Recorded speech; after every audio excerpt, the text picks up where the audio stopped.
सुप्रभातम बच्चों। मैं DD Goswami sir, Ravi Mahato स्मारक उच्च विद्यालय महोदा, धनबाद, झारखंड। प्यारे बच्चों,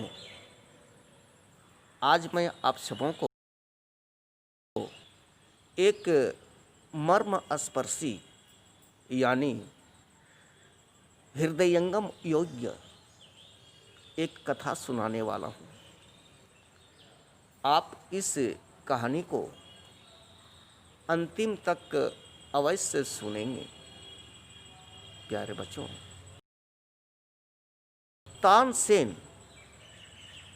तानसेन नामक एक बड़ा ही सुंदर गायक था। जब वे अपनी सुरीली आवाज़ से गीत गाया करते तो जंगल के पशु पक्षी उनके इर्द गिर्द आकर बैठ जाते और झूमने लगते, यानी डांस करने लगते। यहाँ तक कि पेड़ पौधे भी झूमने लगते। तो एक व्यक्ति ने मन में सोचा कि तानसेन अगर अपनी आवाज़ से जंगल के पशु पक्षियों को झुमाया करते हैं, पेड़ पौधों को झुमाया करते हैं, तो मैं भी उनका जैसा बनूं। और उस व्यक्ति ने डुगी तबला बजाने को सोचा। एक दिन ऐसा होता है कि वह व्यक्ति बहुत बड़ा तबलची बन जाता है, यानी बेजोड़ डुगी तबला बजाने वाला। इस विद्या को वह हासिल कर लेता है, यानी डुगी तबला बहुत बेहतरीन ढंग से वह बजाने सीख जाता है। एक दिन ऐसा होता है कि अपने डुगी तबले को लेकर जंगल की ओर निकल पड़ा, यानी रवाना हो गए। तो उसकी मम्मी बोली कि बेटा, जंगल की ओर मत जाओ, सुनने में आ रहा है कि उधर शेर आया हुआ है।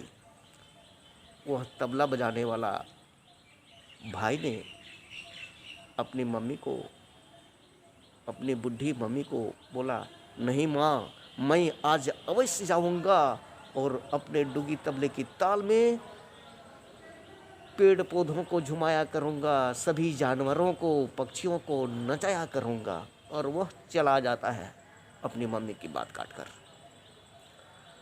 तब उसकी बुढ़ी मम्मी ईश्वर से प्रार्थना करती है, दुआ करती है कि हे ईश्वर, मेरे बेटे की रक्षा करे। जंगल जाकर वह व्यक्ति एक स्थान लेकर बैठ जाता है और डुगी तबला बजाने लगता है। प्यारे बच्चों, जोरों की हवा चलती है। हवा के झोंके से पेड़ पौधे हिलने डोलने लगते हैं। तो उस व्यक्ति ने मन में सोचा कि मैं भी अपने डुगी तबले की ताल से, देखिए, पेड़ पौधों को झुमा रहा हूँ। प्यारे बच्चों, कुछ देर के अंतर्गत ऐसा होता है कि एक छोटा सा बंदर का बच्चा आता है और उस व्यक्ति के समक्ष आकर डांस करने लगता है। बहुत नाच रहा था। प्यारे बच्चों, तो उस व्यक्ति ने मन में सोचा, देखो, आज मैंने भी जानवर को नचा दिया। कुछ देर के अंतर्गत उस छोटे से बंदर के बच्चे ने उस तबला बजाने वाले सज्जन को बोला, ओ डुगी तबला बजाने वाला भैया, आप इतना क्यों इतरा रहे भाई?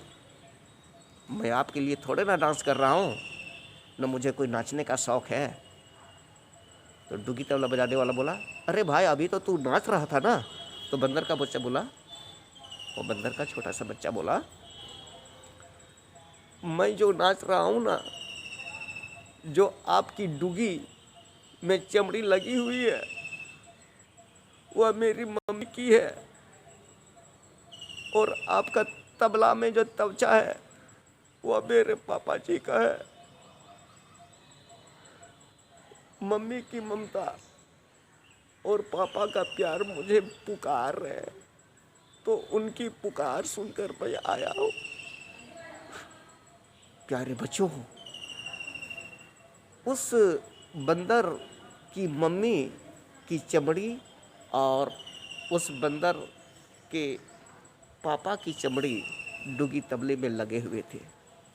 तो उनकी ममता और उनका प्यार अपने बच्चों को पुकार रहे थे, यानी उस बंदर के बच्चा को पुकार रहा था, तो उनकी पुकार सुनकर आया था। प्यारे बच्चों, आज देखिए ना, जानवर होकर भी अपनी मम्मी की ममता और अपने पापा जी का प्यार की पुकार सुनकर आ जाते हैं।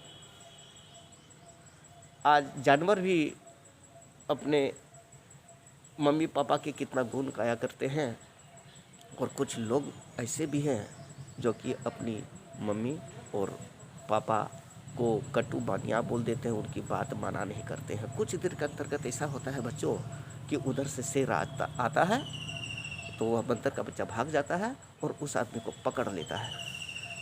काफ़ी लहूलुहान वह आदमी हो जाता है।